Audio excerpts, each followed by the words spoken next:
leo kwenye spirit ile ya pongezi na tuzo, kuna ambao niliona chat ile, sijasema hata tuiportray hapa. Kuna waliofanya vibaya, kuna wengine wako 17% kwenye kazi walizopewa.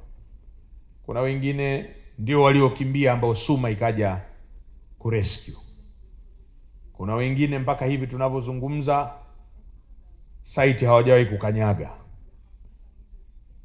hadi advance payment inakuwa recalled. Mbona nieleze haya kabla sijamaliza hotuba yangu, ili kusitoke na picha kwamba wote wanafanya vizuri.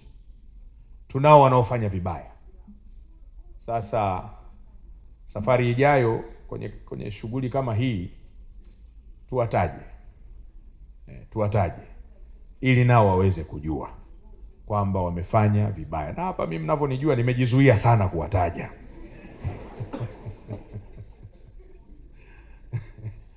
Nilitamani kuwataja, lakini kuna wengine bado mikataba inaendelea na kadhalika, najizuia sana.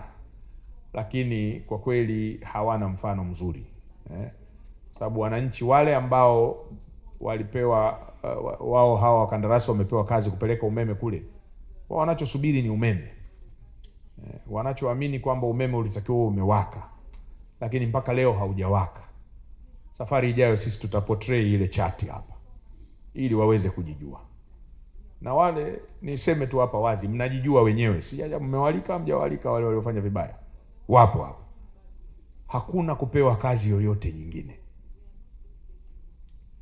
Yani hayo ni maelekezo yangu.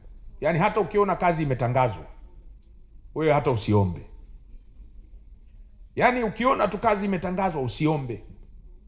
Haiwezekani kuna eneo moja la nchi hii ambalo ulipewa kazi, hujamaliza, muda wa mkataba umekwisha, alafu inatokea kazi nyingine unaenda kuiomba. Wewe tusamehe kwenye hili. Acha wale ambao wamemaliza. Umesikia hapa wenyewe jamani, kuna mtu anamaliza miezi 8 bado muda wa mkataba. Kuna mtu anamaliza hata siku 4. Kuna bwana mmoja alitokea hapa kabla ya mkataba lakini kamaliza kabla ya muda ule, alafu tuanze tena procurement team ikae kujadili ombi lako wewe ambaye kazi hujamaliza.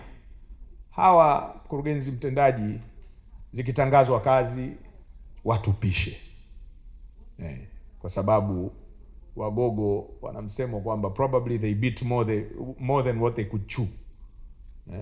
Sasa basi watafune kwanza kile ambacho wanacho, alafu ndio tuje kuwatathmini na kuona kama wanastahili kupewa kazi zingine.